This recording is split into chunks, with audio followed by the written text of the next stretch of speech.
Good evening. Welcome to Two Loco Radio. I am your host, Ray Ray, and tonight we have a very, very special guest. His name is Jaystorm. He is part of the Jaystorm Project. He is the funk hip-hop man of the hour. This is Jaystorm out of Knoxville. Yes, y'all. All right, so here's my first question for you. Yes. Why are you so popular? Well, because I do work. And I do a lot of work. So, some call me the hardest working man in Knoxville as far as the music scene goes, man. I come down here and I get the business, and I get the word out. I'm a believe in promotion, 1,000%. Because without promotion, nothing happens. And I totally agree, and that is 100% correct. The reason I asked that is because every time I mention your name, somebody's like, "Whoa, wait a second, I know him." Like for instance, Brad Austin wanted me to say hello for you. All right, now what's going on? That's my buddy, man. Yes. All over. All kinds of bands that we've had from the Knoxville area is like, yeah, we know Jaystorm. Cool, man. Hopefully this says some great things about me, Hopefully. Yeah, I haven't heard any bad things as of yet. But then again, if I did, I wouldn't tell you anyway. I feel you. So, in a nutshell, why don't you describe what is the Jaystorm Project for people that have never heard your music before? Jaystorm Project consists of 5-piece band, sometimes 6, bass, guitar, sax, drums, and sometimes keys, and me up front. So, and what it is funk, rock, and hip hop. And with that, I'm just going with my influences. I'm influenced by each genre. So I'm just taking all that, mixing it into one, and serving like a hot plate. Oh, I heard some Soul Train mixed in there as well. So yeah, we got a lot of flavors out there, man, that we're trying to do, and things going good. So far so good. Everybody likes the mix. It keeps us different. So basically, you're the Baskin Robbins of Knoxville. Yeah. Hey, I guess that's a good way of putting it. All I know is that we're gonna get good ice cream this way. There you go. I was about getting that good ice cream, man. So we got it all day. All right. So what originally made you want to do music out of all like professions out there? Well, what made me turn towards music was basically just for the love of music. I've loved music all my life, and it's just lives in me, and that's how I express myself. I don't know what I'd do without music. And I have a lot of influences coming up, rock and roll, soul, funk. My big brother used to listen to all that stuff, and he was a big influence in my life. So I'm automatically going to like what he likes, but, I just took it 10,000 steps further. And that is absolutely wonderful. What I love about your music, it just seems like a party atmosphere, and it just seems like you're having fun. There's a lot of musicians out there that, they're playing, but it doesn't look like they're having a blast. Everything that I've seen you do, whether it was YouTube or, from other, places, it looks like you're just having a blast out there. Yeah, well, that's what it's all about. It's about having a good time and doing what you do, and because if you're not having fun, they're gonna know it. They can look fun, and so and that's a dead giveaway every time. So, But yeah, I love what I do. I love what I do, and it just works for me, you know. So, for people that don't know your backstory, before you were in the Jaystorm Project, how did you come up? You know, from the beginning. Take us a little walk on down memory lane. Sure will. Basically, how that goes is that I was with a group called PD6, and what we did was we did R&B, hip hop. You know, we did it all. There's 4 of us, and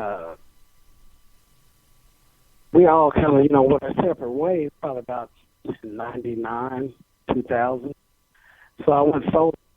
You know, I never thought I could go because, you know, I felt like I didn't have talent solo.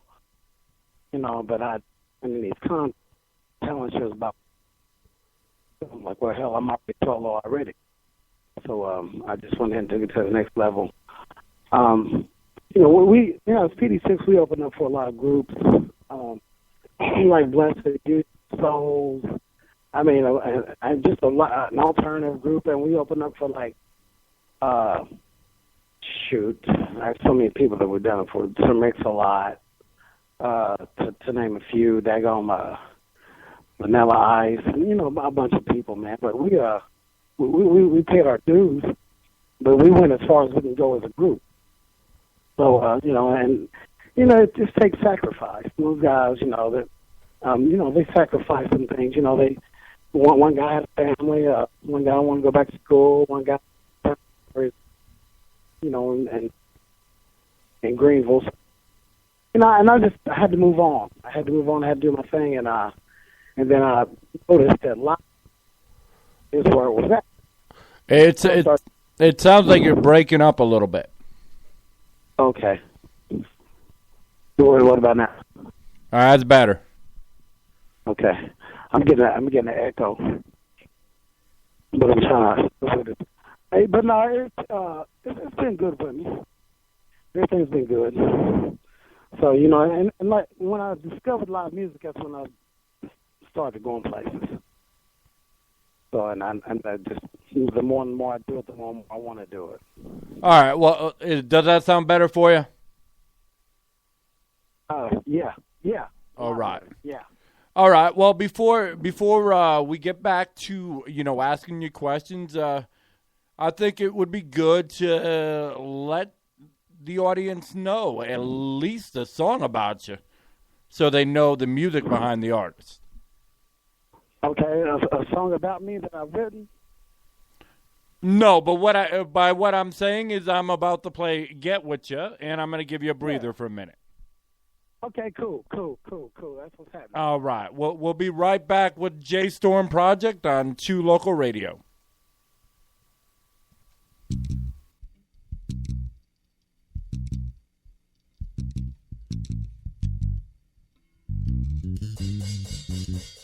Can I get it with ya? Can I get with ya?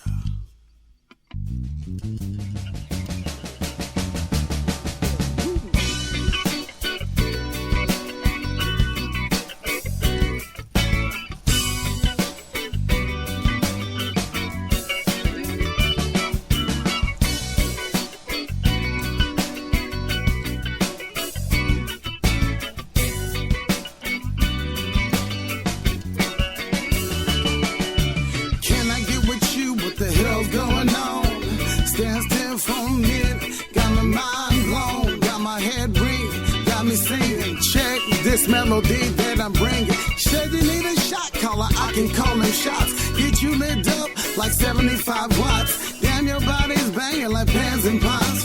I gotta get next to you, correct your hot spots. I've been around the world and I can't find my baby. I don't know when, I don't know why. You got my left eye lazy. It's amazing how your curves be blazing. Heated like gas grills. I catch thrills off the turn of your voice. I got no choice but to give you the biz. One love, Jace is. What you gonna do when I come around? Can I get ya? Get it with ya? What you gonna do when I come to town? Can I get ya? baller in your life. Can I get ya? Get a with ya? You need this big baller in your life. Can I get ya? Yo. Now check 1, 2, ooh. I wanna be with you, boo. Can we take you home so we can be all alone? I get uplifted. My mind is drifting and it's gone. Now, Swiss, it's time to hear you moan. Tell me where you rock with me tonight. I bet you bottom dollar that you wanna stay. Play me all the games that people play every day. When you come around my way, is it on? Let's make it happen. Pick up or am I behind you? Hit your booty that I'm smacking. Got them toes tapping. Put the X in sex. Known to jerk next from Tennessee to Texas Tech. With no hesitation. Feel this devastation of sensation. When you step into my PlayStation. Chasing like Jason on the Friday. Steaming. Even at nightfall, girl, you got me daydreaming. All right, we're back with Jaystorm from Yes. Jaystorm Project. What's happening now? So about your lyrics, they're absolutely amazing. Where do you come up with this stuff? Well, you know, I just go through my experiences that I've experienced, and I just start thinking about things. You know, I just sit down with the pen and the pad, and magic happens, especially when I'm in a good mood. So, just the thought, the thought of, feeling good, and going out and, doing things, we do, man. Having a good time, That's what it's about, having a good time. So as far as crowds, are you more in tune with like the smaller crowd, or do you like the bigger festivals, or what's your forte as far as that? I haven't really taken. I'd rather play a big crowd, but I'll take a small crowd. I'll take a medium crowd. The thing about me, when I want to make the kind of stand out, is I'll take that little crowd and I'll treat them like they're a big crowd. The show is still 100 miles an hour, no matter who's there. And I make them say, I get the show. It was 5 people, with 50 people, 500, 5,000. I try my best to give them 100% each time. That's awesome. So you said you're the hardest working man, and you always, so when you're not, performing, so I take it you're doing all the booking and Yes. like everything. Yes. I fell into that. I mean, that's not my choice to do that. It's not my choice to, I'd rather have something, I'd rather have I have somebody doing all that for me. But, I've played so many half. I've gotten used to it. I've gotten numb to it. So I just book and I write, I perform, and I go do the website. Because I found out real quick that if you don't do it, nobody's gonna do it. I totally agree there. Agree there. I mean, I do mainly all the work except for, talk. So Yeah, isn't that crazy? It's got to get done, though.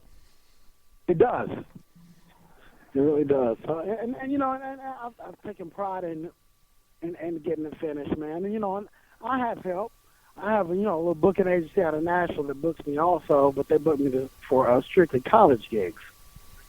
Me, I book everything else. So how do you like doing the college gigs? Because that seems like the, party crowd and all. That is fantastic, dog.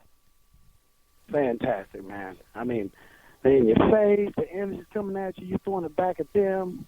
They bring it out in you, I tell you that. And there's a lot of bands that do colleges. A lot of bands, and these fraternities and sororities and things like that, they want to hear stuff that they know, but then again, they get bored with stuff they know.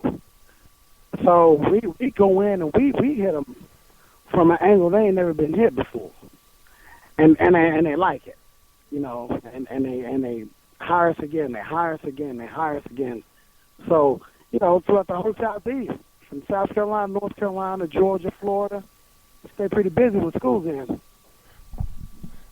So no disrespect to your old lady and whatnot, but there's got to be some beautiful women, you know, out at these colleges. Oh, my God, dude. I'm trying to tell you right now, it's definitely, you have to definitely be a strong soul. You know, you got to be strong, you got to be disciplined. I think that if I wasn't disciplined, I wouldn't have as many shows, you know. So I think it's to the good that, you know, you probably got to practice discipline, because Lord knows if I wasn't disciplined, I'd probably have 20 kids, easy. The Brady Bunch wouldn't have shadow, wouldn't have nothing on me, bro. I'm just telling you, it's crazy, man. It's crazy out there. It really is, man, and they love it, and they're into it, man. But, you know, I think that it's worked out for the best that I am involved, and you know, and it works because it helps me discipline. It helps me go further, because I know if I was by myself, you know, I'm not sure if I'd have made it this far. I'm not sure. You know, when I'm in a pissed off mood, you know, I like to, you know, listen to stuff like Rage Against the Machine. But when I'm not in a pissed off mood, what you play, oh my, it's just perfect. Cool. That's good. That's good. Then I'm doing something all right, you know? Doing something right. Well, exactly. Exactly. You need to, you know, the carefree, the relax, especially in, you know, this stressed world and everything. You need somebody out there that's like, hey, just kick back, have a beer, you know, have a smoke, whatever, and just relax and enjoy yourself. Yeah, and listen to some clever lyrics. You know, I mean, you know, I'm a huge fan of real hip hop. You know that. I'm a huge fan of that. And you know, hip hop has taken a turn, as you know, but you know, I don't even think it's really hip hop anymore. So, but I bring it every time I come, every time I do a show, every single time. You know, I come with it. I kick them 16s, man, and you know, and it's crazy, but you know, it's what I'm feeling, man, and then they feel it when I'm kicking them. So, you know, and there's stuff I wrote, and then I recite some of the stuff, you know, and I'll cite it from Scarface or Snoop Doggy Dogg or whoever I decide to, you know, Audio 2's Audio, whoever I really liked and really influenced me, you know, I'll kick a little bit of that to them too also, and they enjoy that. So, you know, I just, the thing about me is I do what I feel. I do what I feel, and then they see me feeling it, so they feel it. So they want to come back and see that again. So I've made a journey out of it. So you said that, you know, you deal with like all the aspects of the business. I mean, other than, you know, the Nashville, you know, booking agency. We have a bit of a, you know, advertisement as well. We, you know, run a free submission through Reverb Nation, which we can't, you know, thank them enough. Oh, yeah. Yeah, it's great. But, you know, somebody coming up and, you know, and having their choice of what, you know, factor of the part of the music business, because at the end of the day, we all know it's a business. What would you say is the hardest part of it? I'll tell you what the hardest part is. The hardest part is getting the energy up to actually advertise and to realize that advertising and promotion is 95% of it. A lot of people do not realize that. They think that they go in the studio, yeah, we're in the studio, we got these hits, we're doing it, everything's all good. You know, we're in the studio, we're knocking it out, everything's gravy. We got a hit record, you know, somebody's going to pick us up just because we got a record, you know. because it sounds good all our whole neighborhood. So it's a hit, and somebody should pay for everything and pick it up. Well, them days are gone. Those days are gone now. You know, I mean, YouTube and Reverb Nation, plenty of online internet has leveled the playing field. I mean, you could go get Tyrese a CD, and you can go get, you can go get daggone, I don't know what, Dr. Dre, whoever. I mean, you can go get Blackstreet, or you can go get Marion or Usher CD, and they can get your CD because you're right there. You're right there beside of them. You're on iTunes right there beside of them.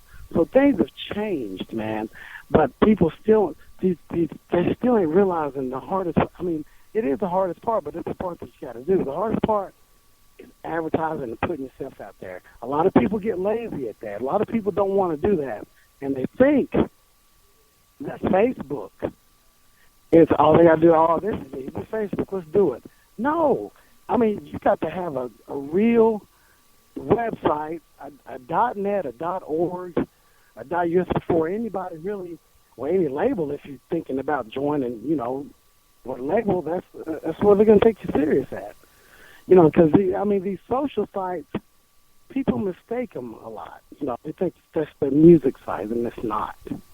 It's a one-off. I mean, you know, it's great advertising. Yeah, it's decent, but that's not your site. Your site is www.yourband.com, and that's what you got to put out there. So, you know, a lot of people mistake that, but then again, that's going to take some work. There's Facebook stuff, there's other stuff that it's easy to do, so they do it because it's easy. I mean, that's my vote. It's hard, you know. Promotion and pushing stuff out there, it's hard, you know, physically, and it's hard mentally. And I totally, excuse me. I totally understand that, and I know where you're coming from. I mean, we have twolocalradio.net, but it's really run by, you know, Reverb, you know, Nation and whatnot. And we originally had twolocalradio.com, but all we had was spam. And I'm like, no, It ain't worth it. I feel you. Well, you know, I mean, like I said, no, I mean, with you know, and I'm speaking from an artist perspective only. You know, any other business maybe make him do that, you know. But I'm just, you know, this is how I feel.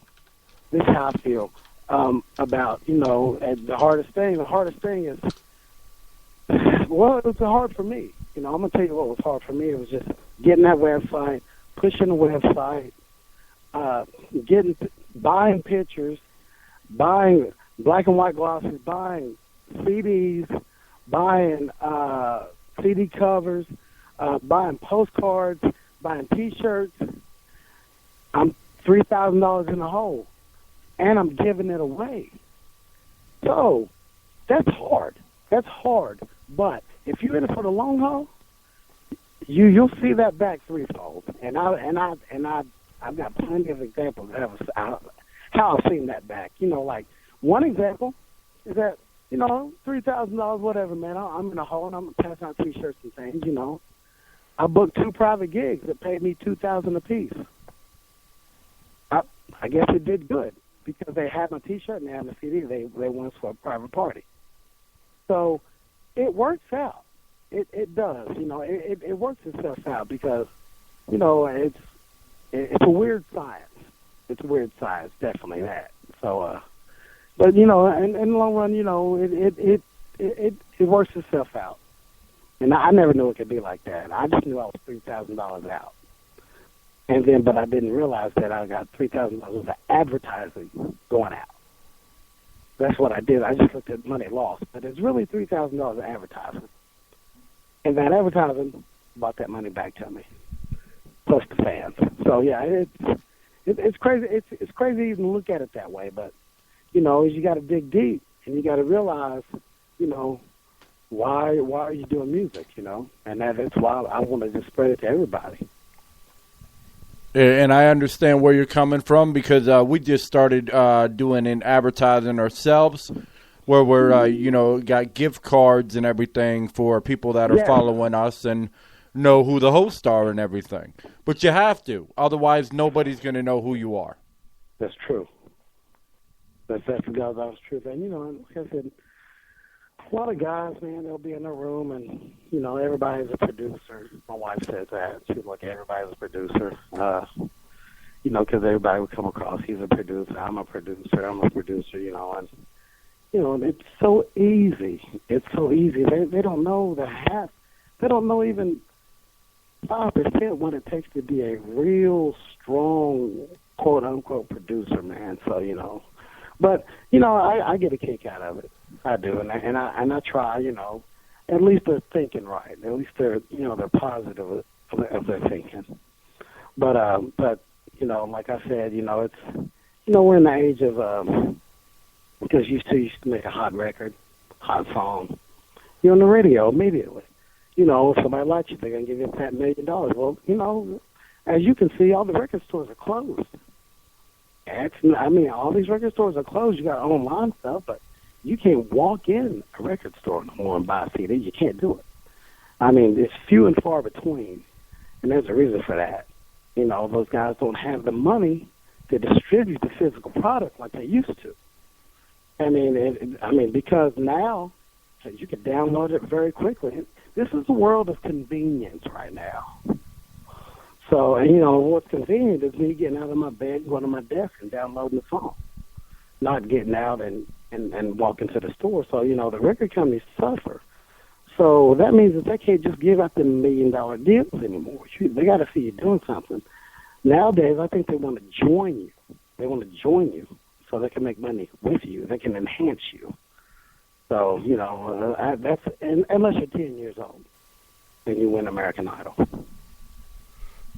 Well, so here's the deal, though. We had, an artist the other day, and he actually, won one of them, big, record, contracts for winning a showcase out in New York City, and then he got snubbed, and it all fell apart. He got what? I'm sorry. He got snubbed. It all fell apart. In other words, They backed out. Wow. That hurts. And you're right. You are absolutely right, because it's not only the record stores, it's also, if you listen to today's radio, it's not the same anymore. It's built on, okay, well, what's popular now, and that's all they're going to play. You have very talented, unsigned and indie artists out there, and if they were to hand it to a radio station, most of them would be like, thanks, but no thanks. Right. And that's going to, I would like to touch on a subject. Let's take Clear Channel. What do you, can I ask you, what do you think about Clear Channel Radio? I don't know much about it, so I'm not going to speak one way or another, but go ahead. All right. Clear Channel. And the rest of the guys are pretty much running the game. This is what I think about it. I think that, let's say, back in 96, let's go 86, 87, 88, when rap music, hip-hop, had a purpose, then nobody really paid attention to that. In 1985, Run DMC just broke the planet. First black, hip-hop group, on MTV. So they do that, and everybody's like, oh, that's great, and that's good. Nobody paid attention. Nobody wasn't seeing this bomb coming. Nobody was seeing it coming. But as it progressed, 86, 87, 88, it got stronger. Got very strong. The most notable white group that came on the bill, Beastie Boys. Okay. License to Ill.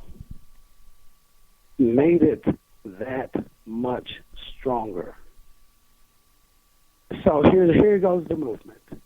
Chuck D, everybody coming out with that political, fight the power, smart, lyrics is dope. Everything's great. Okay, and then the movement has started. You know, they really didn't pay. You know, Grandmaster Flash and Furious 5 made dent. And then Sugar Hill Gang took it commercial, kinda. You know, so now that they had that platform to go on, Run DMC took it to another level. And then when Run DMC made that stuff with Steven Tyler, I think that changed the game, along with the Beastie Boys. That changed the game and opened up a lot of gates.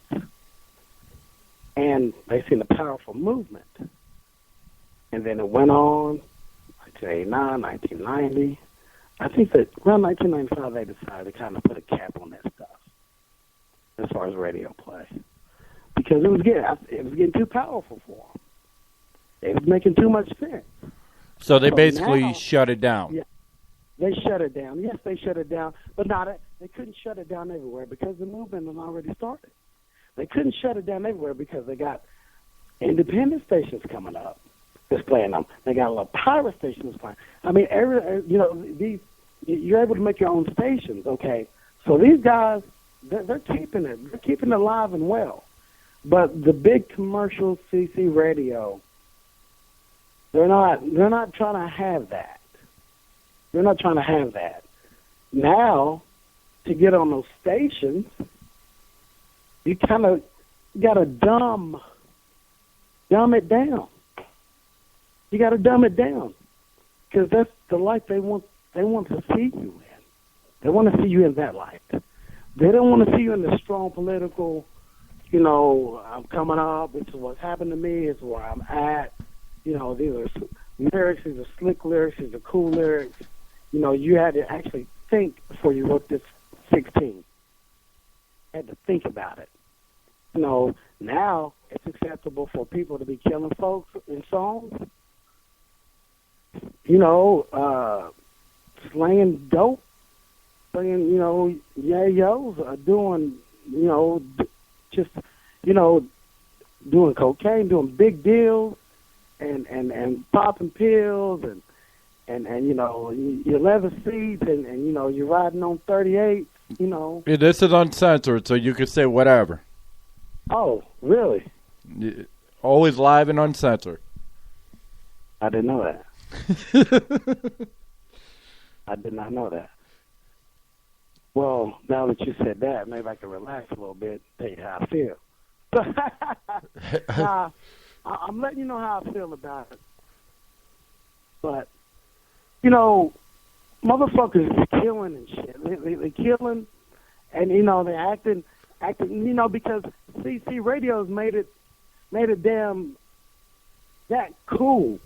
So these young kids are coming up thinking they got to write songs about hoes, smacking hoes, beating them down, pimping every hoe, and they got to talk about how much money they got. They got to talk about their change. So when they come up, they're idolizing that shit, and then they're coming out with these rhymes that is straight bullshit. You know what's funny?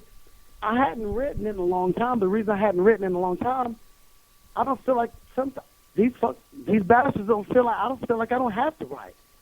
I feel like that shit I wrote 12 years ago can stand up against anything they write today because of shit that they think it's cool, and it ain't cool.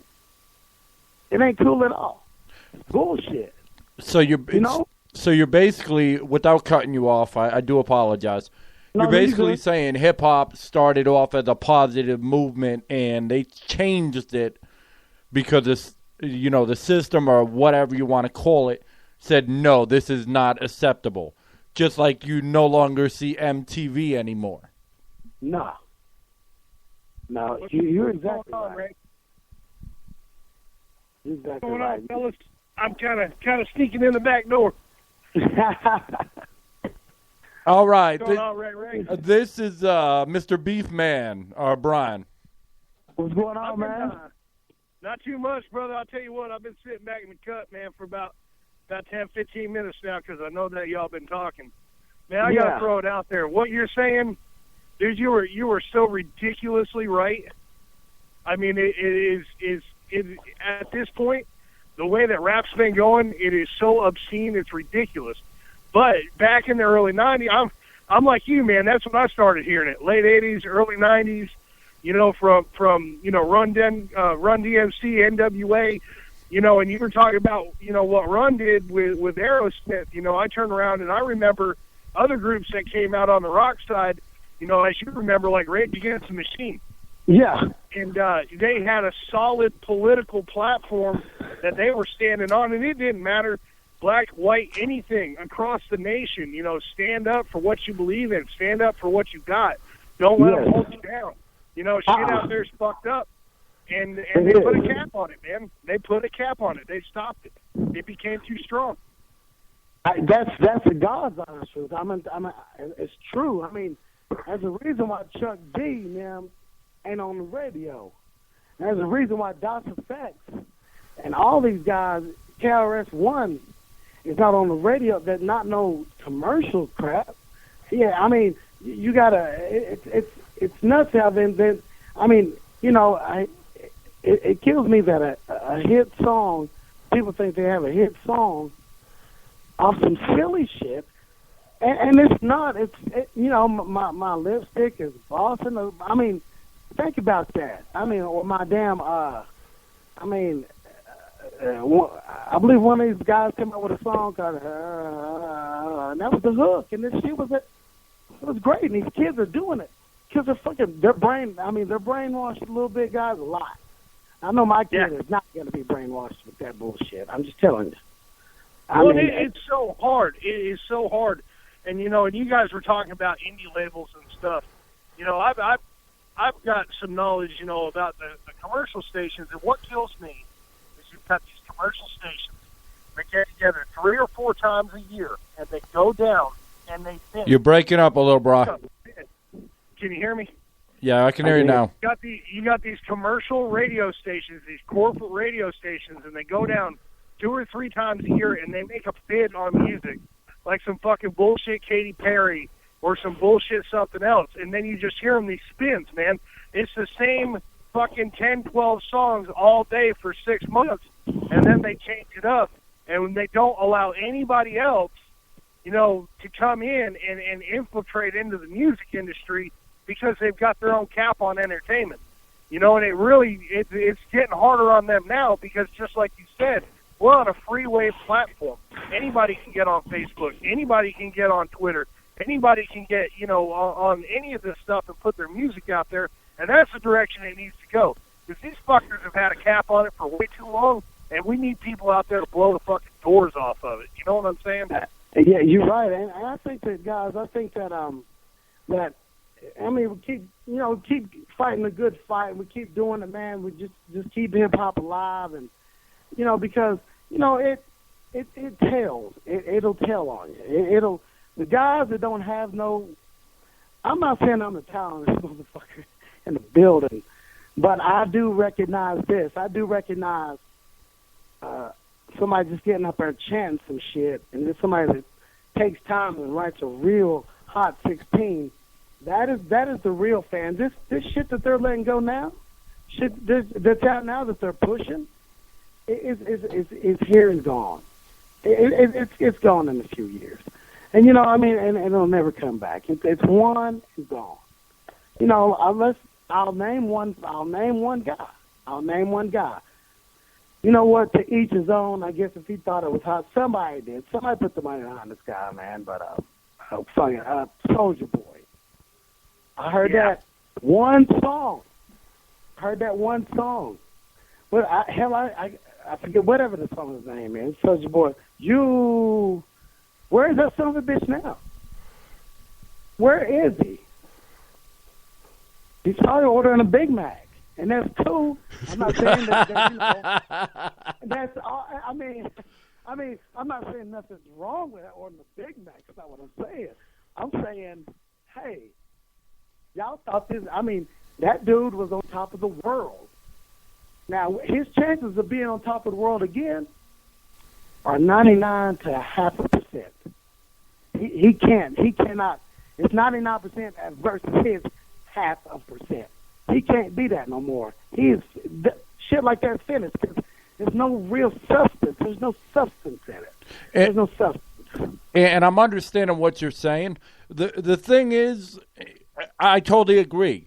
I mean, even if you take, Tupac, and you take, back when, when he started, he came out with, Brenda's Got a Baby.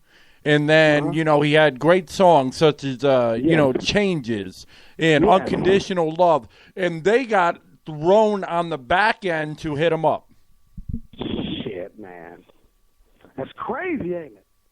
That's crazy. That is the craziest stuff. I mean, but it's right in front of our eyes. But you know what? I'm never going to bow down to that shit. I will never be that guy. I'm going to be the dude that's coming right at you. Like some of my shows. At some of my shows, I see some guys just, I recognize them. They looking at me and they get the little arms crossed, man. Like, who's this motherfucker? They do it. And then I look at them. I look dead at them, and I'm spitting rhymes right to them. And I just look at them again, just like, what? And, I mean, because they got to understand. These guys, they don't understand that language. It's like a different language for these guys. And for somebody to say something like, somebody to make just a rhyme, a real rhyme, somebody to say, hey, the track without me is like Chon without Cheech. You're going to need a calculator just to figure my speech. They don't know nothing about that, man. They're looking at me like, yeah. That's hip-hop, though. But the thing is, I mean, you understand like everybody else understands. I mean, haters going to hate. But I like haters, man. It just means they're paying attention. They're pissed off that they can't do what you do. We love them. They actually, really truly, guys, I think the haters make you who you are. They make it. I mean, we think they're hurt. I mean, some people think that, they're hurting, but they're actually creating opportunity because they're talking about you. Those guys, if they didn't hate you, I don't think they'd be talking. I mean, if you didn't have any, let me say, you didn't have any impact on them, they wouldn't be talking about you. And I think the impact that you have on them is that you're coming across so strong. I think they're hating that they don't know you. And when you've built a solid foundation, the haters just increase what you're doing. It actually backfires on them. It's so funny too. You take somebody that's been controversial in the past. Howard Stern, man, when he first got on the radio, even as a disc jockey, not music or nothing like that. They said 50% of his fan base hated his guts. And the only reason why they listened to him is so they could write and complain to the FCC about him being on the radio. More listeners. So everybody tunes in. There you go. There goes ratings right there, dude. All right, but I do have a question. There's a guy on here. His name is JP Zamet, and he wants to know, who do you want to work with in the industry that you haven't worked with? I'd like to work with the Roots. I'd like to work with those guys. That's my route. The Roots. I'd love to do work with those guys. As far as vocalists, I'd love to get direction from John Legend, and things like that. Freaking KRS-One. My influences, man. I mean, that's what I'd like to do. I mean, if I had a chance, definitely those guys. And everybody behind those guys, everybody that respected those guys. That's who I'd want to work with. Okay, flip side, let's say, would I like to work for Puff Daddy? Would I like to work with Puff Daddy? I can't tell you that I would. I can't tell you that. I money-wise, if I wanted to sell myself, maybe, if I want to get cussed out every day and go get some ice cream about 20 miles down the road and flip-flops and, a straw hat, or do what he said, I'd like to work with somebody like that, I mean, the Roots, just that, that core stuff, that the music, you feel the music and you just feel what they're doing. It's about funk. I got a funk influence. Funk is to me, the definition of funk. You feeling it, man. You feeling what you're doing. And then funk spreads itself because people see you feeling it. And then they get in there, and they feel it. You know, and that's what I've experienced, man. You know, I'm willing. I'm not saying I'm willing to work with anybody because I'm open-minded. But if I have my choice, I know my preference. So. Well, I know. Good deal, man. I don't know if it's been asked yet or not, but what do you got for shows lined up, man? Now, let's see. Well, I'll tell you what. You know, I got a few little shows. You know, going around because you know I'm not gonna turn. That's another thing. I don't turn down many shows. Somebody want me to get down, man. We work it out. I go get down. So I mean, the next decent show that I'm gonna have, the decent series, is gonna be at the Calhoun. The big Calhoun Wing Festival they have in the World's Fair Park, the 21st. Yeah, I'll definitely be on that doing that, man. You know, I'll be doing that show at the. Man, I have to look at my schedule. My schedule's on Jaystorm.net, man. You can see all my stuff, man.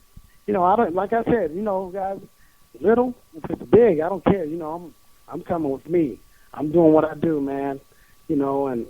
You know, and there's a lot of, like I said, there's a lot of skeptics out there, man. But you know, you just gotta just sing right to them. You gotta perform right through them, man. You know, like whether it's a crowd of 10 or 10,000, man, you gotta give them the same bit, man. And that's what I do, man. And, you know, but the show's on the website.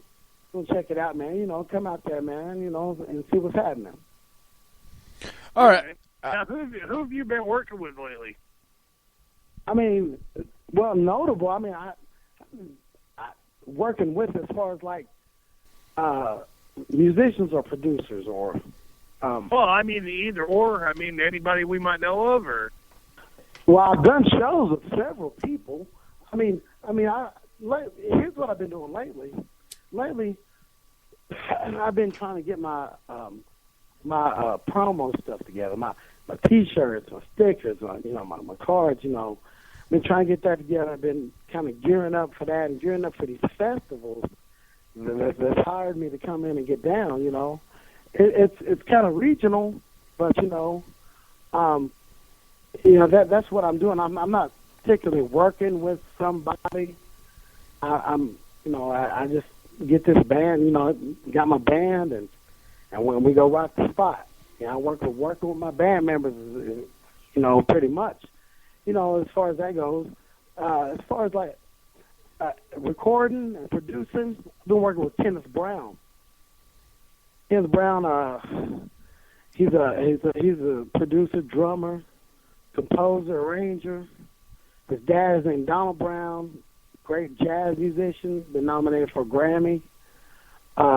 He's got a whole musical family.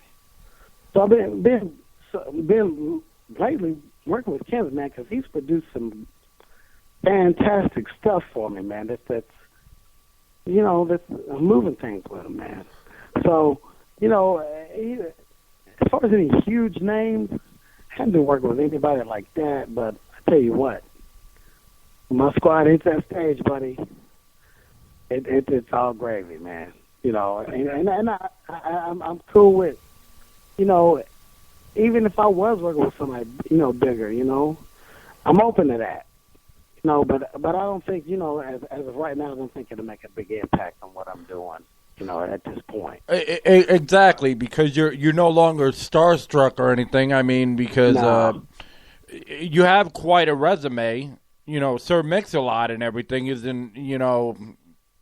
wasn't a little man back on the totem pole, and guys like that back in the day, Chuck D. You know. See back then, yeah. Well, I mean, as far as opening up for folks, I've opened up at Thompson Bowling Arena, Mystical, P.D. Pablo, Coolio, the show Bubba Sparks. You know, the list goes on. And Keith, hell, I did a show with Keith Sweat. You know, at the Civic Coliseum, I did that. I mean, you know, I do a lot of things, man. You know, and I think the latest one, dude, you ain't gonna believe this. Latest one, I got down with on same stage, same day with Reba McEntire, Band and Steel Magnolia. Wow. Wow. 10,000 folks. Hey, look, if you type in Jaystorm, Jaystorm is one word, and Reba, follow the link. Then you're going to see me in front of about 10,000 rocking it. Yes, sir. So, I've done a lot of things, and I continue to do it. Like, what amazed me, guys, is the money. I mean, a lot of people say, hey, if you're doing it for money, you might as well forget it. I have that mentality. But I do know this. If I quit singing, we might have to go into foreclosure. Because I've never made this much money in my life. Never. Without having a W-2. I ain't had a W-2 in 7 years. That's saying something. I've been doing this. This is how I've been funding everything. I've been funding this to death. I never knew that I could do that. I never knew my potential. These college gigs, they pay. Oh, they pay lovely. You got your little gigs, but people from little gigs are booking you for private parties at their house. I've done several living room shows. How can you sing it? I sing in the living room for an hour and a half and made $1,100. I'll take that all day. There you go. Well, just me and a guitar. I do it acoustic. I was gonna ask you if you played any instruments. I can't even play the radio. Hell, I can't even play dead. Hey, I'm trying to tell you, I'm just that entertainer. I'm just that guy up front. I'm a hell of a tambourine. If you give me a tambourine, I'll smash the hell out of a tambourine. Yeah, he's 2 days James Brown. Yeah, I love it, man. Hey, that's what I do, man. That's how I make it happen, man. But I got some star players behind me, though. I got star players, man. They've made a lot of things possible for me. But I tell you what, though, it's just a great feeling being up front. It's got its woes. It's got its setbacks, man, because everybody's looking at you. You might not feel like performing that night, but you got to get your ass in gear and damn it, get a smile on your damn face and get out there and damn get busy. You got to. Right. I have to, it's actually a wonderful place, guys, because I never, I've been blessed to go out there. Go ahead. I was just going to ask you, now, do you got anybody that you do, shows with that's local? Any of the local people? Well, normally when I get booked, that they just book my band. Now, a place like, say, Prayers Pub or something like that, they could put me on the bill with somebody. What I do when I'm off, guys, I'm always going to see live bands. I'm always on stage with somebody. So any local funk band, Soulfinger, After Party, whoever it might be, I get on stage and I do my thing, man. But I don't do a lot of shows with a lot of bands. But I'll tell you what, July 3rd, I'm doing a show with a band out of Atlanta. And these dudes, they coming. They mean. They are mean with it. But I'll tell you what, it's going to be a great show. So, and it's at the Birdhouse, of all places. They're on tour, and they called me. And it's like, we'd like to do this bill with us. I'm like, yeah. I checked out the website, and I'm like, oh, shit, all right now, I got to stretch out for this one. Got to stretch out for this one. So it's all good, man. It's going to be a rock, hip-hop, extravaganza, definitely that. All right. I think what we're going to do, we're going to give you another break, and we're going to let the fans listen to Ready to Ride, and we'll come back, and we'll ask you a few more questions, if you don't mind, Mr. Jaystorm. Sounds great. All right. All right.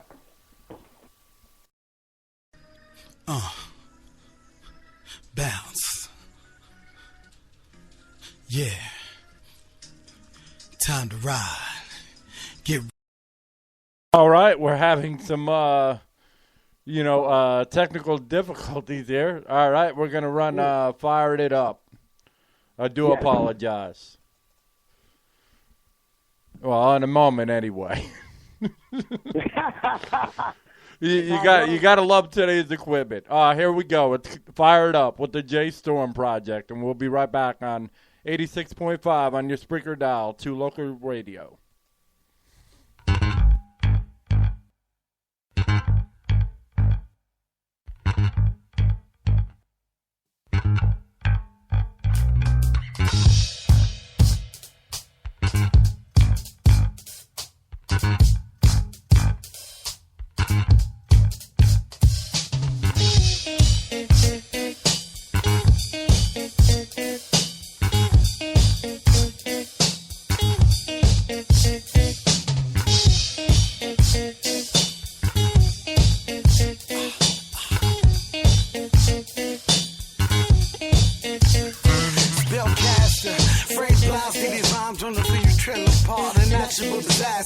Keys and all like Grace got when I drain, causing crazy cracks and crevices in your brain. Blowing like trapeze bomb, I'm like Japanese. I'm a boy like disease, stop him. Mr. Free Spot, great big tidal wave. See the seed and the bite, stop me from doing damage to your property.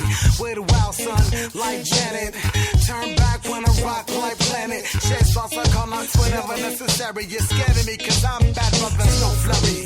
Hungry, hungry, sip you off your feet. Me and my boys are running shit like a track meet. Head to head, like Kramer versus Kramer. Draw me in your ass and fucking with these Hall of Famers.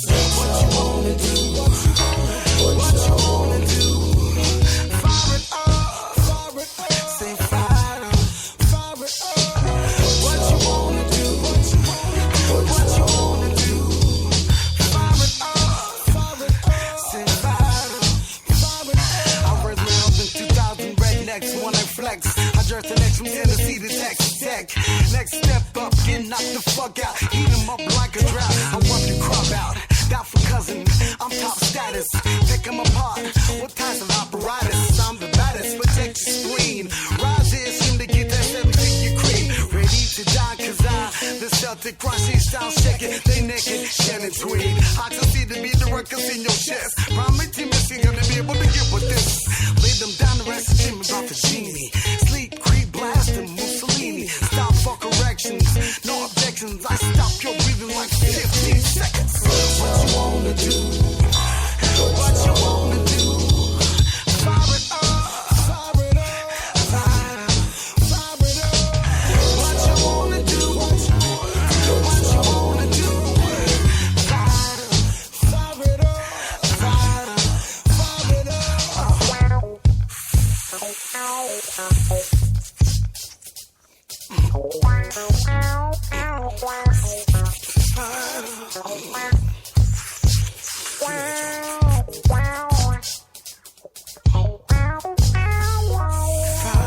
Come on.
All right, we're back with Jaystorm from the Jaystorm Project. Oh, yeah. Oh, yeah. So I tell you what, my man was asking me, he said, did any, remakes? Yeah, I've done some remakes, man. Just because I felt like it. I felt like doing some Johnny Cash, man. Nice. I felt like shock version, shock value. I redid Folsom Prison. And, and I did with the whole band. The whole band's in the studio. We did it, arranged it, how we thought it would be funky. So we did it, man, and we're pretty proud of our work, man. So definitely let you guys hear that here in a little bit.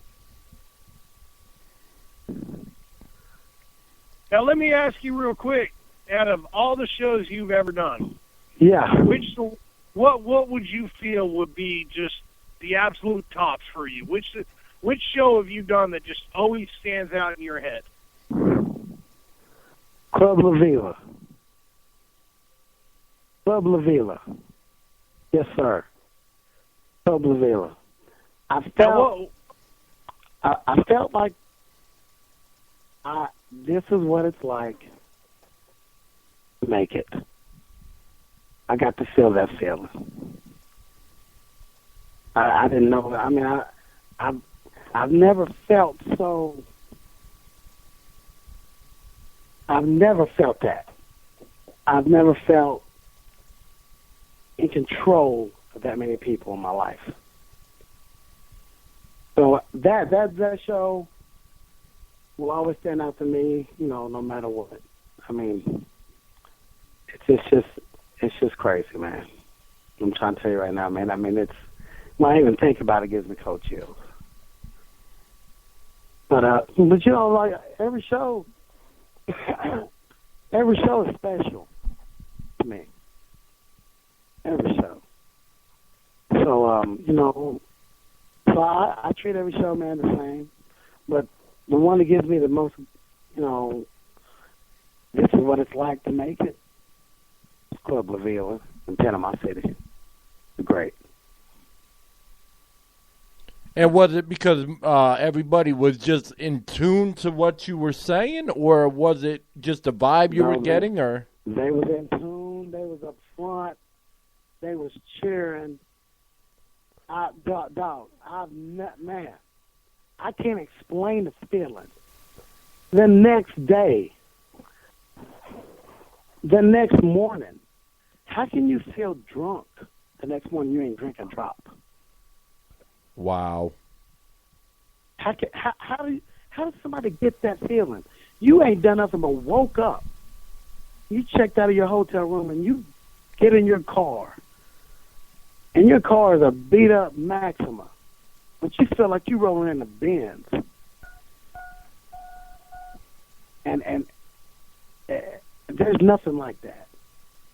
There's nothing like that. And ain't drunk a drop, ain't popped a pill, ain't even ate a damn egg. Ain't no banking or nothing.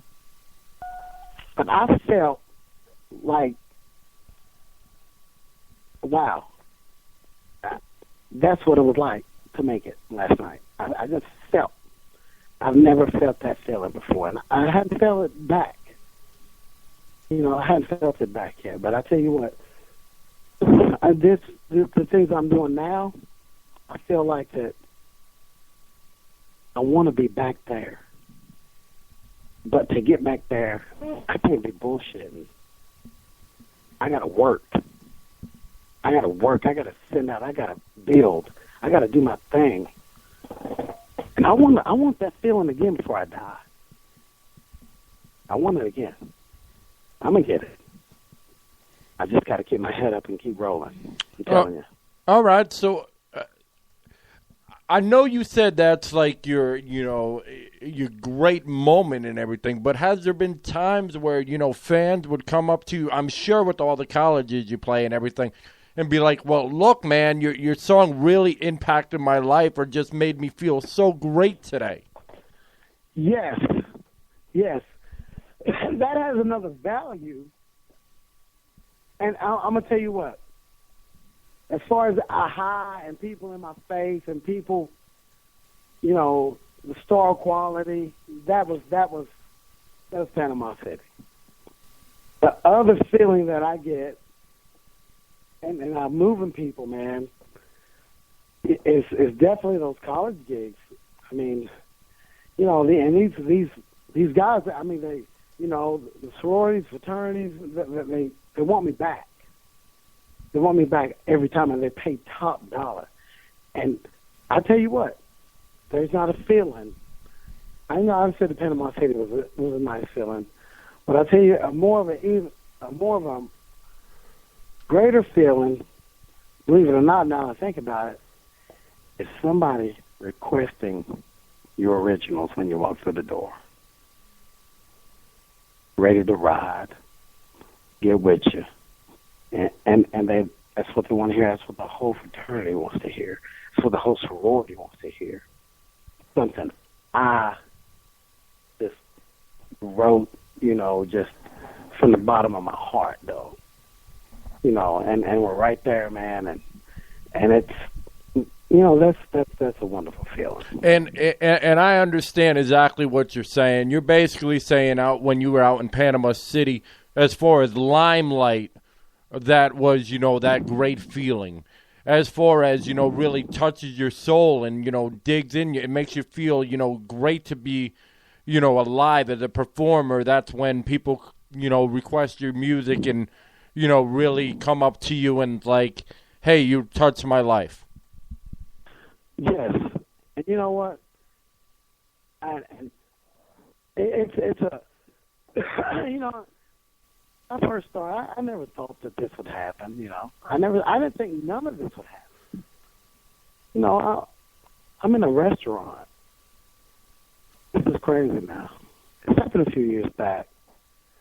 I'm in a restaurant, man, and, this might seem like little beans to you, but it was big beans to me. A father and a daughter at a table. The father gets up. I really don't recognize him. He says, "You Jaystorm, right?" I'm like, "Yeah." My little girl has your CD. Will you sign this napkin for her? Wow. God, oh my, man. I'm telling you, man, that to me meant more than anything, man.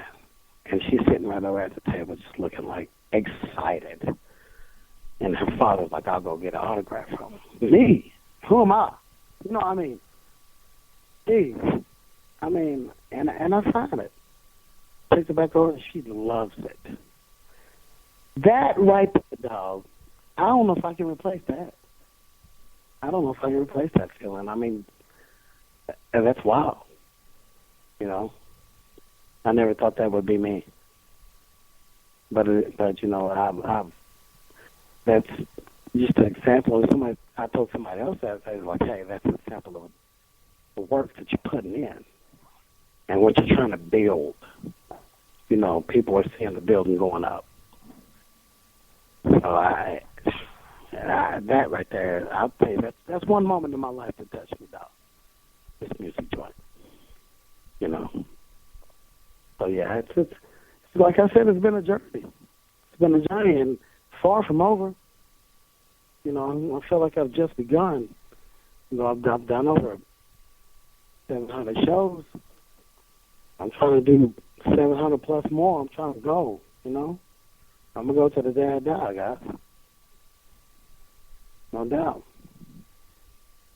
And no doubt about it, man. The thing about it is, with it being the digital age, as you spoke about before, I'm a firm believer in this day and age, the musician has to have a personality to go along with the music, because anybody can download anything in this day and age. Yes. Yeah, your personality, people have to like you, before they like your music. And if they do like your music, they still got to like you, because if they like your music and they don't like you, they can unlike your music. You got to have some kind of personality, I think. You got to have some repertoire with the people. You got to be able to communicate, especially out front. You got to know what communication means to the 10th power. Because if you ain't communicating with those guys, there's your sales, and they don't want to see you no more, There's got to be some kind of connection, you know. And if you're just I don't know, you know, some people can get away with it, but I think a majority can't. I think they gotta like you, you know. I know exactly how you feel. I was at an Everlast concert one time. You know, I was a huge, you know, House of Pain, you know, fan and everything. And I was at his concert, and he was yelling at the sound engineer like he was garbage. And I'm like, I love his music, but I won't go see him again. There you go. That's an example. What an idiot to scream at the guy. I mean, it's like screaming. I mean, it's like screaming at the guy that's fixing your flat tire. You don't scream at that guy. You want to be his friend because he could ruin your ass off one button. Hey, like they always say, don't mess with the cook. Especially when don't fuck with the cook. Hell no, I ain't fucking with the cook. Hell She no, cooking my dinner and shit. Hell no, you better not say shit about that good stuff. Hell no. How you eating? Not a damn thing. Don't fuck with the cook. I try my best never not to send shit back. I ain't sending nothing back. Fuck that. I mean, because if it comes back, it could have some motherfucking ants in that motherfucker. So it could be crazy. I mean, y'all know. I mean, fast food guys, fast food. You know, you send a hamburger back. What the fuck? You gonna send a hamburger back? Yeah, they're gonna send it back to you. It's gonna come back. You getting a special this time now. Well, they cracks me. You know, and I'll give you a reference too. You know, I do that stuff. My mom was one of them people, man. It don't matter where she goes. She better have top of the line service, or she's gonna bitch about it. So I made her watch damn Road Trip one night. You ever watch Road Trip? Yeah. Yeah, I didn't want any sugar on my French toast. You saw that motherfucker, did? Hell yeah. Hey, that shit's crazy, Dad. Motherfucker, hey, all that shit, hey, I'm gonna tell you what, and motherfucker, hey, you know, Eddie Murphy, man, Eddie Murphy's like, you know, talking about the Chinese people, motherfucker, like, very funny. We'll make a special wonton soup for him. Shit, you don't want to say shit about the Chinese. No, I don't say shit. Just eat and go. Yep, grab it, eat and go. So, Jaystorm, how do you feel about fake mofos? Like, for example, in my eyes, I don't know if it's the case, but I think, you know, Kanye, in my eyes, is a fake. He came out with Jesus Walking, now he's talking about how he's better than Jesus. This dude is, him to me, I think, okay, I'm gonna tell you what I think. I think that he has put himself in a position for people to really, you know, fucking look at him as a real asshole, a real dumbass. You know, even the president said he's a little dumbass. I'm just saying. So, he put himself in that position. Did I respect him before that? Yeah. Did I respect him fucking bumping Taylor Swift off that stage like that, looking like a fucking idiot? No, I didn't respect that at all. You know, I think he writes some slick lyrics, man, but, you know, he's not somebody that I'd want to kick it with. I'll tell you that. I mean, I'm just saying, somebody to hang out with, that's my boy, and I'm like, you know, I mean, I think that he's fucked up for doing that. I really do. I mean, I think his lyrics are his lyrics. I guess he thinks he's writing slick lyrics, but what he don't understand, that people are listening to those lyrics. Like, I mean, you heard it. You know, he's talking about Jesus. Some people think he's talking about the devil and some songs. You know, I don't know what the motherfucker. I see. That's how much I pay attention to that motherfucker. I'm not really paying attention to that guy. He don't strike me like that because I don't give him enough attention to analyze that. But people do, and he's not aware of that. I mean, because that shit right there. I thought he was okay. I didn't go buy none of his albums. I ain't download none of his shit.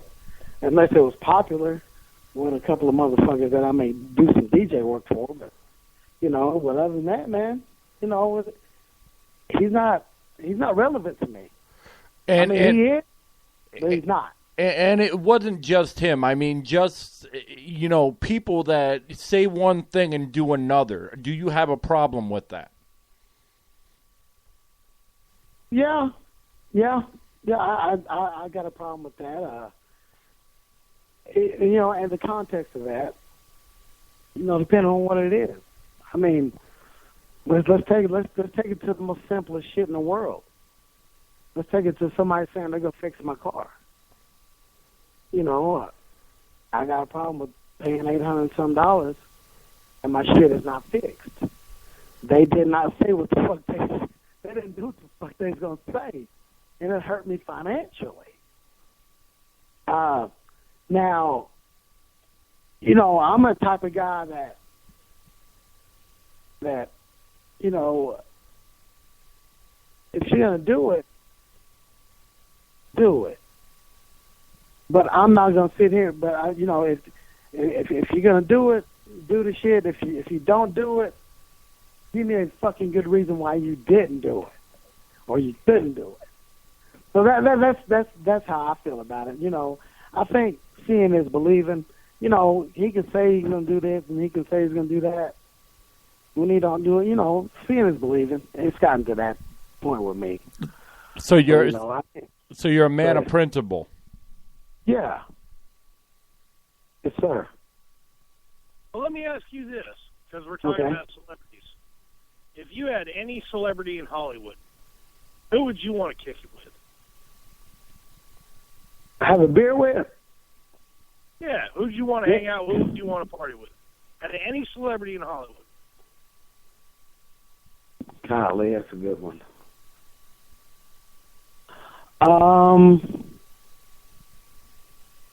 Wow. I know it can't be an athlete because Kevin Hart already playing that shit.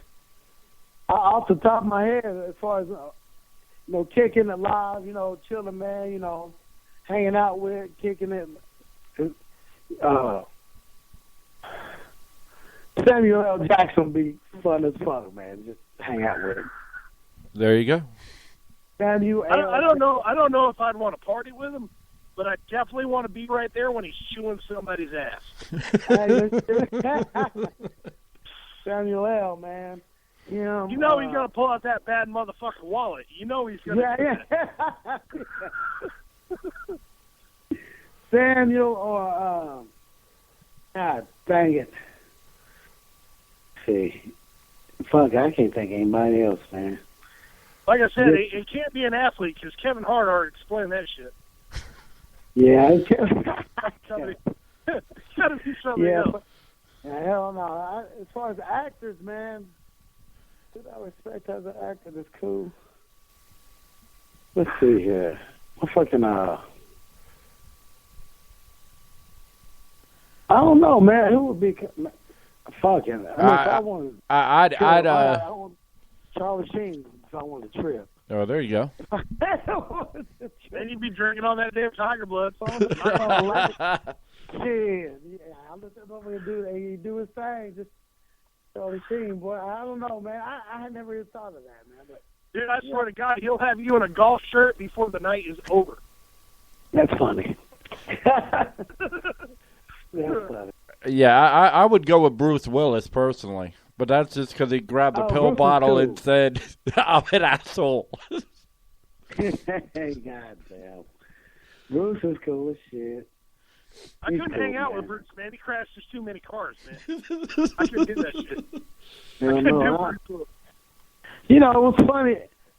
Every movie, I think somebody's gonna die. Every movie, and then he look all beat up. You think just shooting the movie, this motherfucker. Ain't he his own stunt man? Ain't Bruce his own stunt man? Does he do his own stunts and shit? I believe he does. But that's what cracks me up in the movie. Bruce never misses until he's got a shot he's got to actually hit. And then he's got a clip that never runs dry.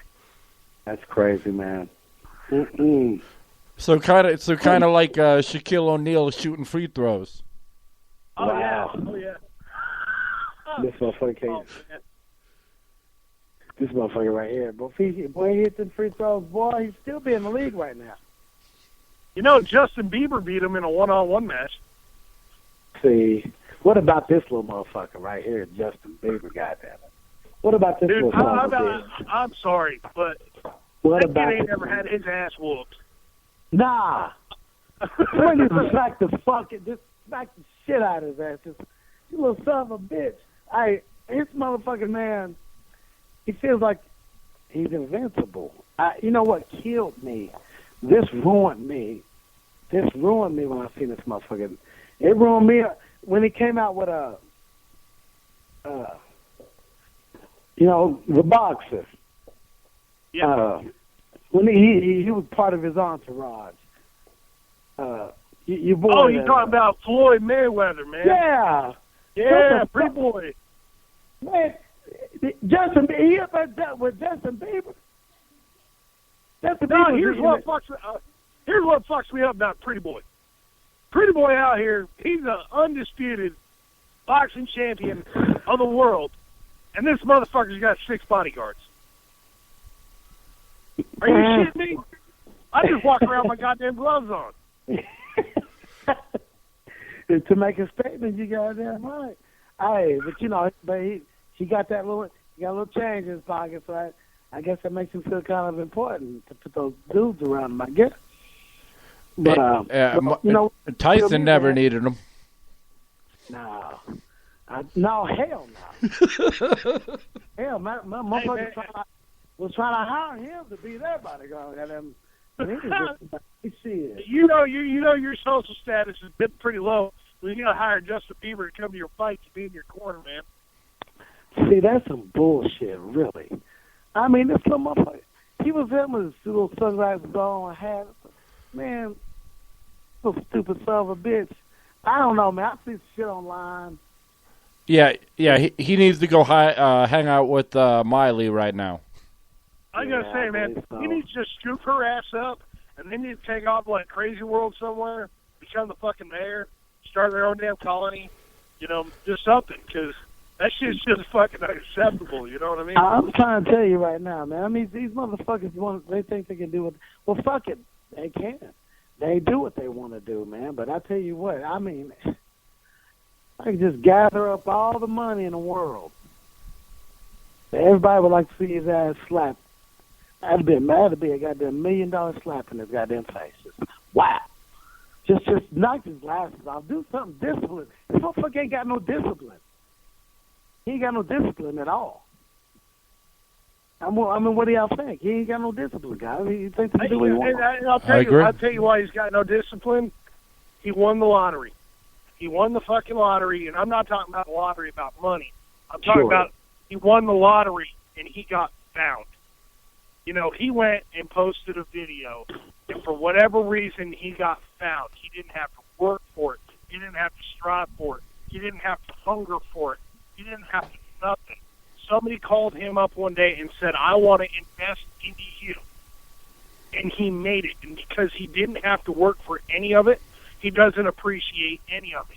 It's like you letting your kid grow up and you buying their car and you paying for them. You're breaking up, man. You're breaking up.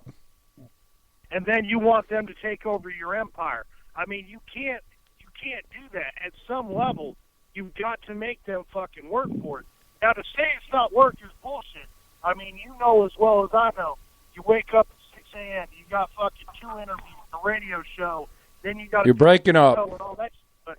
I mean, it's one of those things. He didn't have to work to get in the spotlight. He was just found and put in the spotlight. You're Does right. that make sense? That makes sense. And what pisses me off, I got a buddy of mine, his name's, Dirty D. We had him on the show and whatnot. He has a video, Mr. Maryville City. He has over 1 million hits on that video, but yet local music wouldn't play him. See? That's some bullshit, man. Think about that. I mean the regular radio stations. Some fucked up shit. Well, now, you turn around, though, and you look at him, and he was found. Then you take somebody like Miley. Miley had all the money in the world to be pushed through the record deals.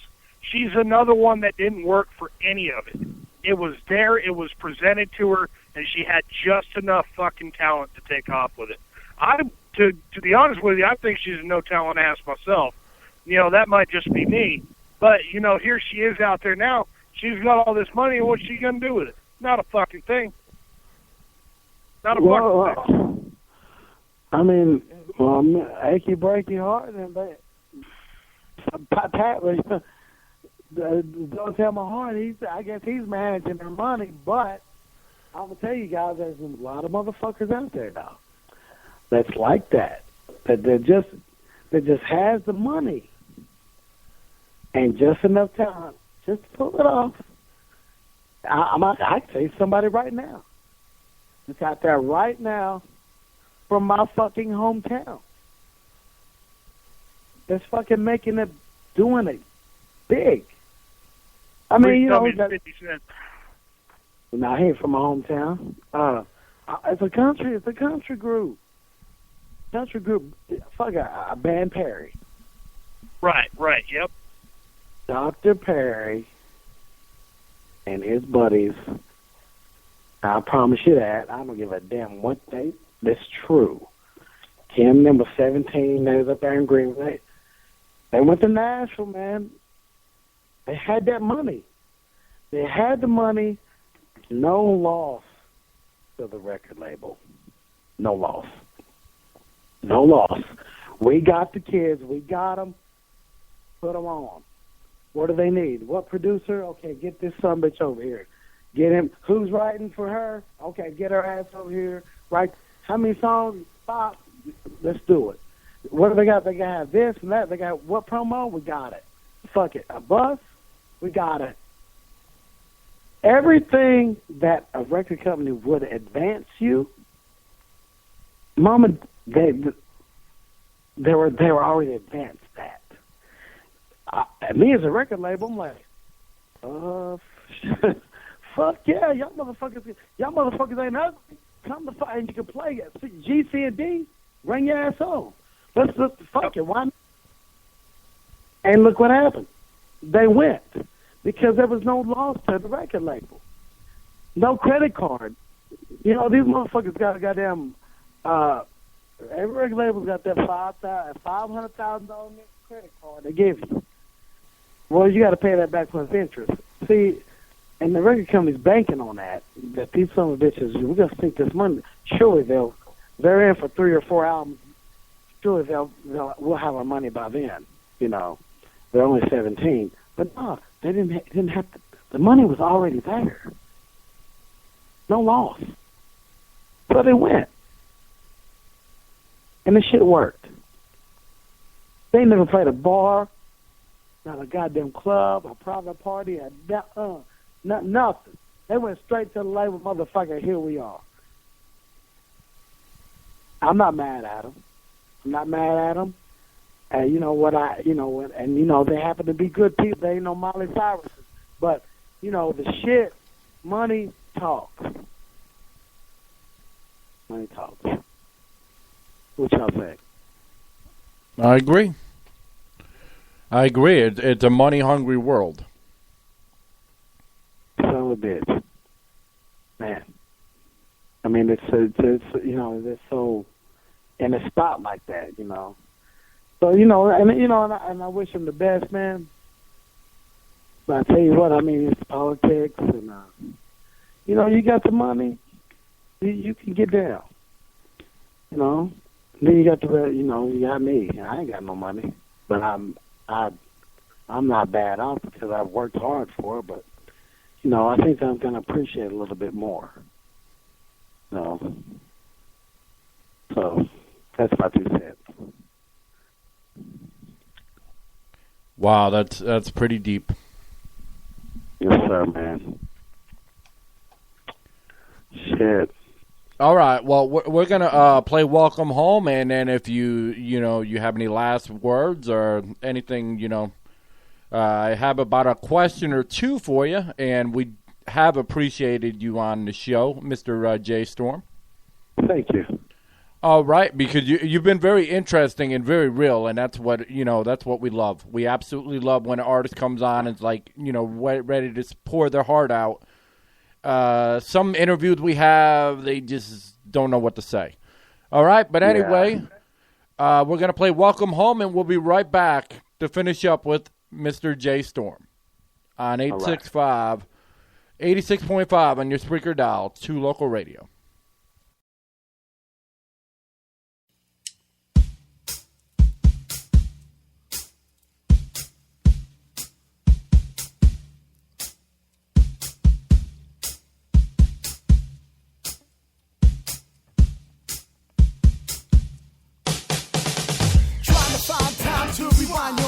Mind, disgrace of mankind. Stand the ground, you walk on, now you gon' drop the ball, partner. It's on, what's coming around, it's going around. Can't wait till I see that ass round town. Singing the same old song for too long. You, my friend, so damn long. Now the day has come because everybody returns from where they came from. When you act through, what's your deal? Time to relax, time to heal. Nowhere to run, nowhere to hide. Better off contemplating suicide. You and your girl up in your ride. It's gonna be a motherfucking double homicide. Shit was so damn.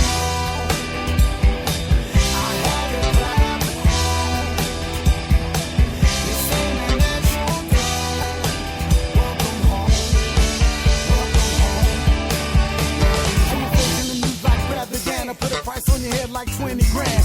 How you gonna act like you don't know? You better go get God to bless your soul. For you, son, it ain't safe outside. Now this is where I was collide. Get away with this, you won't succeed. We ain't gonna stop until you bleed. We can't hide within these 16 blocks. We'll sniff that ass out like some crooked ass cops. Pay the piper some where you at. Trying to pay your dues some where you at. Invade your space, a ransack your place. I better catch your case when I see your face. We gonna turn that shit around. Red wrong. You don't want no outcome. Shit was so damn.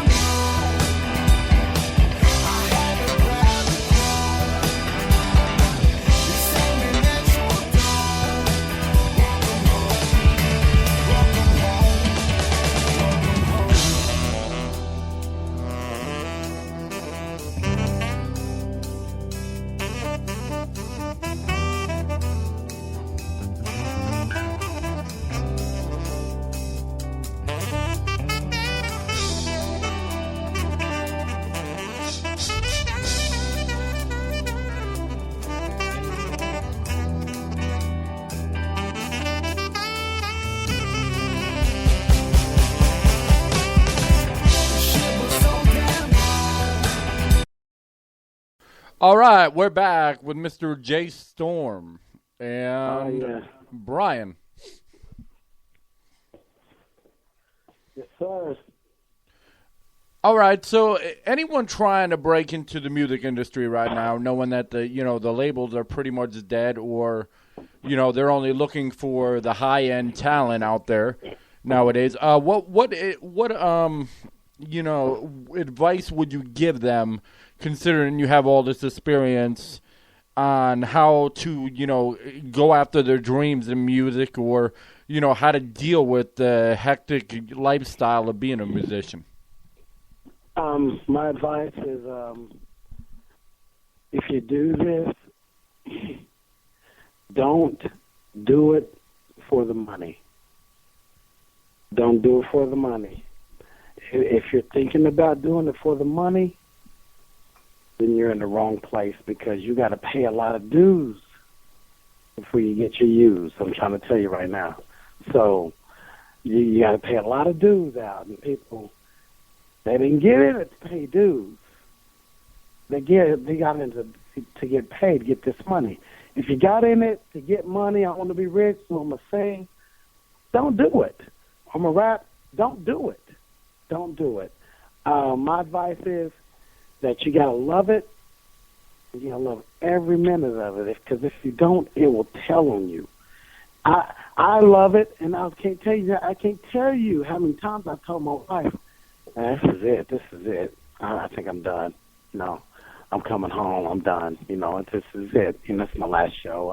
I'm finished. I hate this shit. I've said that so many times.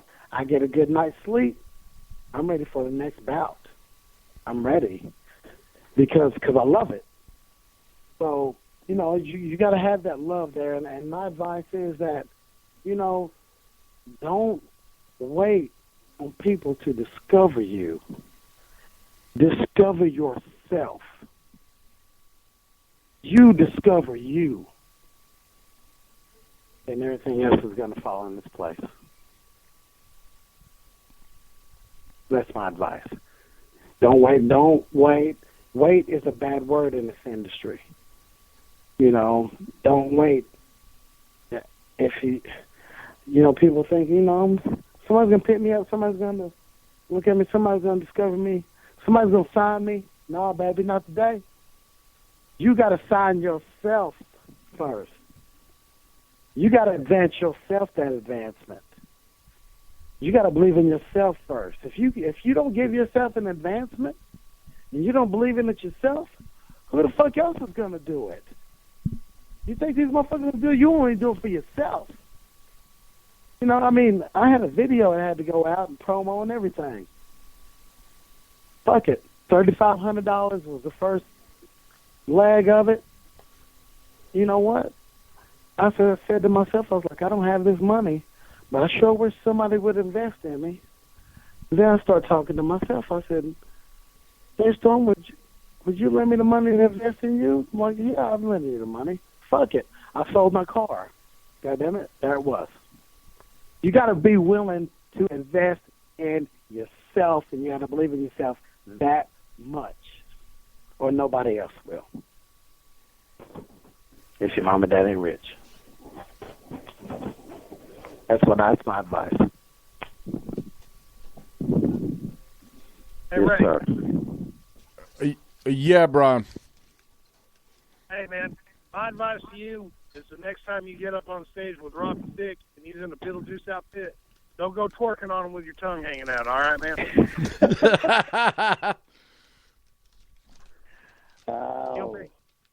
That's how Ray's going to make you. No, hey, man, you know what? Hey, to each his own, dog. But I'll tell you this, man. You know, I know I've talked a lot, but y'all gave me a lot to get off my chest because I've been wanting to get this shit off my chest for so damn long. Now, you know, these folks that come in here and do this shit, you know, I can talk a little bit because this is it. I mean, it's my mortgage, it's my light bill, it's my, you know, my phone I'm talking to you on, my car, all on this voice right here. It ain't all that. It ain't all that. I ain't the greatest motherfucker, but I'm taking what I got and I'm using it to its fullest ability. And the rest is falling in place. And what's funny, you know, I wanted to touch on two things real quick. When you were talking about, you know, believe in yourself and the rest would fall into place, it reminded me of this old thing I heard a while back. There was this, you know, father. He was a raging alcoholic. I'm just going to give a real quick story. And, you know, he was getting mad because he was trying to put a jigsaw puzzle together. He could not get that last piece to fit. So he kept on getting mad and, you know, slamming the puzzle in and starting again. And, you know, he had this little, you know, girl. And the little girl said, hey, Daddy, well, let me try. And he's like, well, how can you get it if I can't even do it? He's like, you know, but he got so fed up, he gave it to the little girl. It was in a million pieces. The little girl, within 2 minutes, put the whole puzzle together and gave it to the dad. The dad sounded all, you know, he's like, how in the world did you do this? Did you cheat? Did you know, he was all like confused. And the little girl said, well, Dad, on the back of the picture of the world, there was a picture of a man. And if you put the man together, the world just seemed to fit into place. Wow. Dog. Damn, son. That's deep.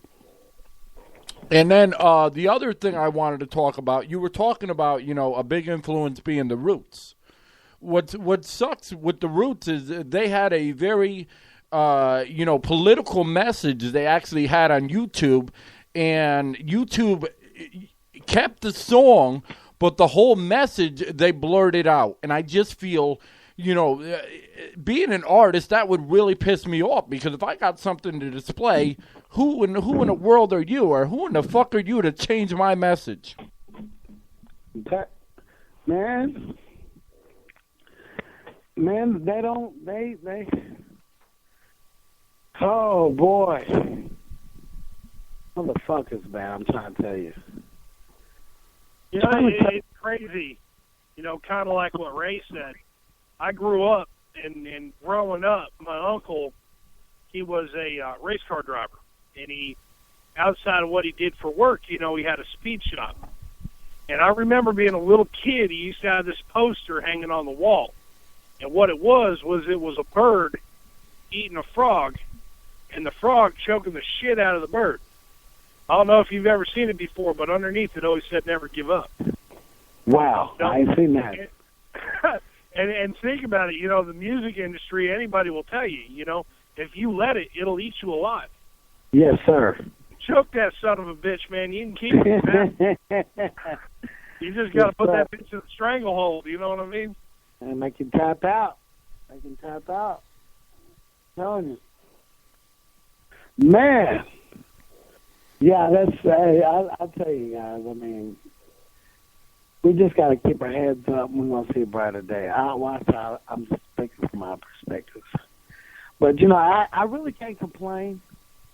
Like I said, you know, all the jobs I've had, I mean, everything I've ever had, man, you know, I'm just thankful not to punch a clock and 6 years on clock I'm punching is getting on stage and doing a sound check. It's really not a clock. I'm just checking the sound. You know, I mean, it's a dream come true. You know, it ain't easy. But if it was easy, everybody be doing it. That's what they said. Everybody be doing it. So I really love it. And, you know, it's its rewards. Never did I think that I could make a living at this and still be true to my original, you know, being. But, you know, that just goes to show that, hell, if I can do it, anybody can do it. So I'm not the most talented guy in the world, but I think I am.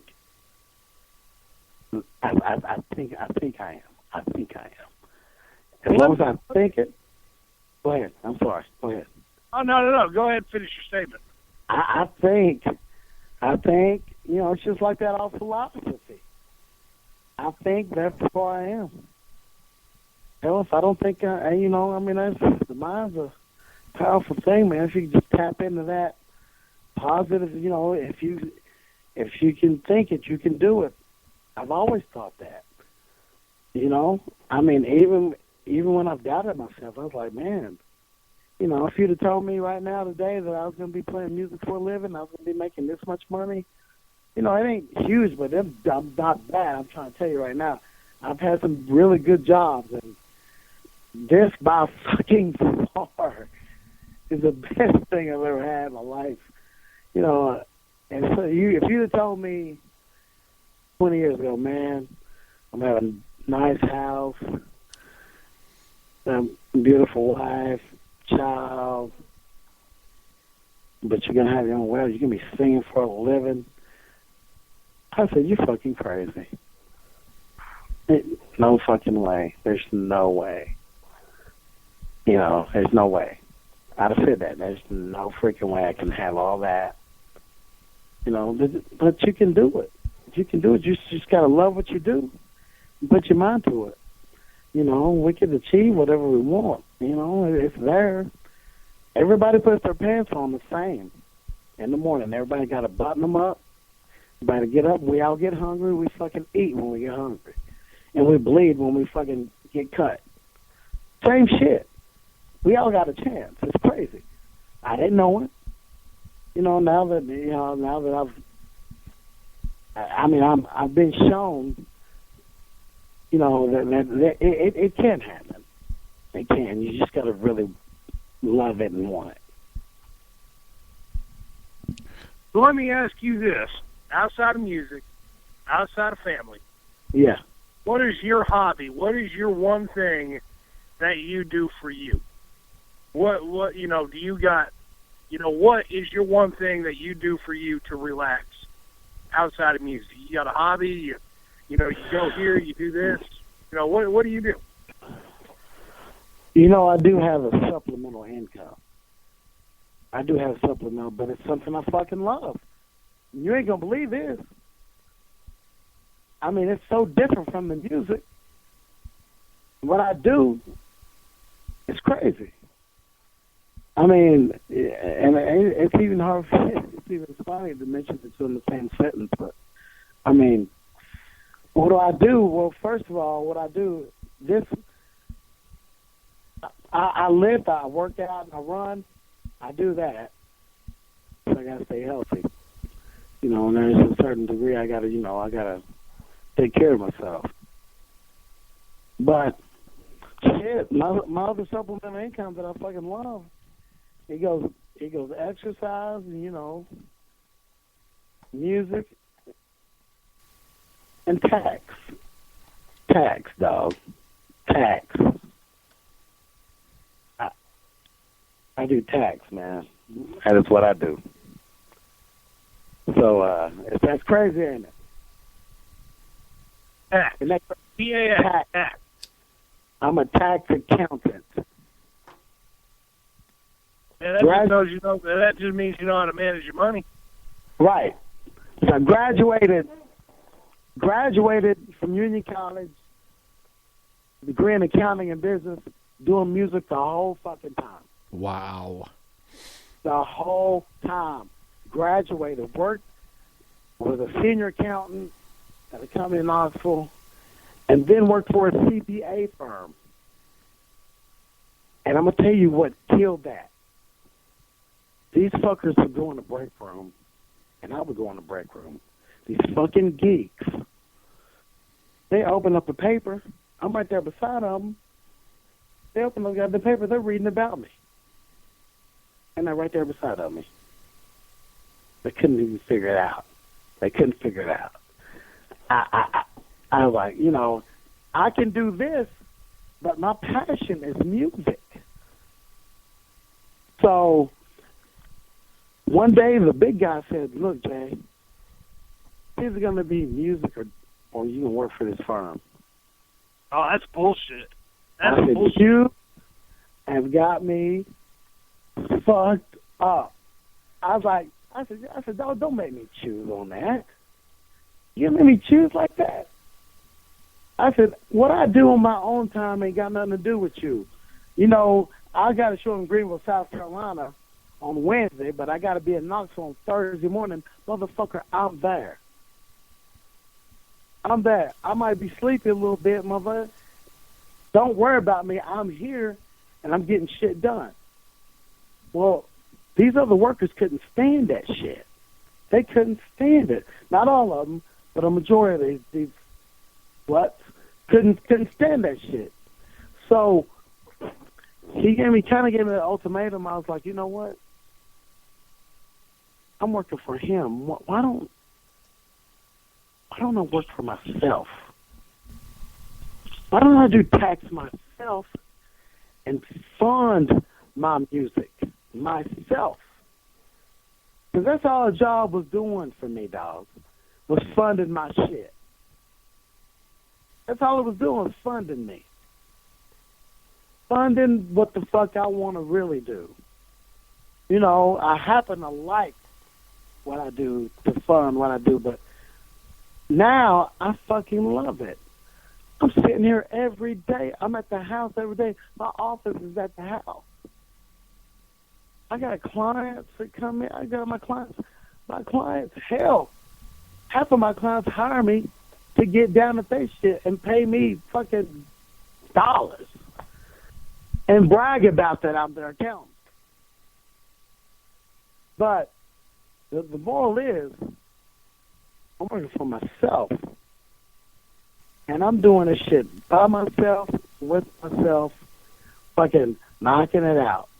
traveling. I ain't got to punch the clock. I ain't got to be back. I'm my own boss. I don't have to be back to punch the clock. You know, is it scary? Yeah, to jump off to not get a paycheck every week. Yeah, that's scary that you don't know what you're gonna make. That's scary a little bit. You got to be optimistic. And dude, I've never made this much money in my life. I've never been so comfortable. I mean, 40 hours somewhere, chilling, looking at a son of a bitch. The worst thing you can say to me is, I'm going to write you up. That's the fucking worst. You just might as well spit in my face. No, you don't write me up? Fuck you. I mean, I can't. So-and-so's here. He's a big dog. We got to tiptoe around. Don't give a shit about that bullshit, man. Give a fuck about that guy, man. He puts his pants on like I put my pants on. That's how I feel. I mean, you can't tell me. I mean, I don't give a shit. I mean, I respect him. You know, fuck that. Matter of fact, I want to be like that motherfucker. What do I got to do? I got to do it myself. Did it himself. Built that empire. He showed me that it's perfectly capable of doing. But fuck it. You know, I'm on my own. I'm doing it, man. You know, somebody said you can't steal second base with your foot on first. Nice. Ain't no fucking way. So fuck it, I went towards second. Now I'm on third base. I'm on third base, and I got, hey, trying to tell you right now. I mean, it's just, and I'm doing it myself, man, because it's scary, and I know I had to do it, and you know, and there's just no way else it could be done but this way. So I bite the bullet and I do it. No, so far so good. But guys, I appreciate y'all having me, though, man. All right. We appreciate you on the show, Mr. Jaystorm. All right. So would you say you had fun today? Yeah. Damn it, dude. I mean, this was such a relief to get this off my chest, man. Just even talk about it. Even fucking express myself, man. Yeah, this was wonderful for me, man. A wonderful, wonderful experience, man. Well, we absolutely love to hear that. I know this may sound cliche to people who listen, but they don't understand the story behind it. But is there any way that we can get a copy of your CD? And it's not just the fact that it's a signature. To us, it's a memory. It's a memory of you been on the show and the experiences that we went through while you were on the show. Yes, sir. You sure can, man. I'll send you that stuff right over. I sure will. We appreciate it, man. Is there any final words you want to say? Any kind of words I want to say? For all y'all listening, you know, I've just been spitting real shit tonight. Some of you guys may not agree with it. And some of you may agree with it. But I'm a living example that you can do anything you want to do. But you got to really genuinely want it. And you can make money at it. You can be happy. I'm happy. Money can't buy you love, just like the Beatles said. And you know what? And I'm spitting this. I'm getting a shout out to my band because to me, we like the Fab Five, man. You know, I think everywhere we go, we smacking them up and laying them down, man. The Jaystorm Project, baby. And ain't a motherfucker out there stopping it. I bet you that all day. So, you know, that's what keeps me alive, and that's what keeps me going. And you know what? Hey, the sky's the limit, and nobody ain't stopping it, man. That's what I'm saying. Right there, man. Nutshell. All right. And one last thing. Where can people get your music from? iTunes, Napster, CD Baby. Go to iTunes, go to the website, jaystorm.net, and check it out. Hell, go to YouTube. and check it out. They got a little MP3 YouTube loader. You can check it out and knock it out, man. Yeah, and I got plenty more getting ready to be posted. So, and Reverb Nation also. Reverb Nation /Jaystorm, .com/Jaystorm Project. All right. Yes, sir. All right. Well, it's been a pleasure having you on the show, Mr. Jaystorm, and we definitely would love to have you back in the future. I'll be more than glad to come back, bro. I appreciate you, man. All right. Well, you have yourself a good night. You too, bro. Take it easy, Jaystorm. All right, you too, bro. All right.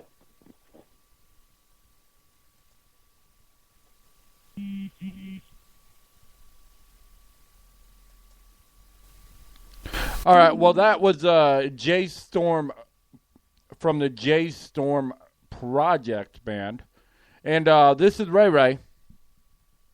This is D-Van. And we're glad that you joined us.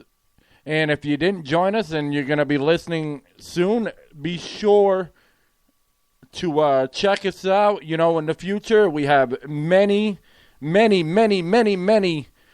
great interviews coming up. And once again, big shout-outs to Reverb Nation for having our band submission. We have almost 2,000 bands that have been interested so far, and there's still 40 days left. So when we do have these feature interviews, they're going to be the best. Hands down, period. Is there any final words you want to say, Bri, before we get out of here? Yeah, man. Don't let your meatloaf. And if you do, don't let your wristwatch. If you do, your chair will stick, cause your bag to drag. So that's all I got.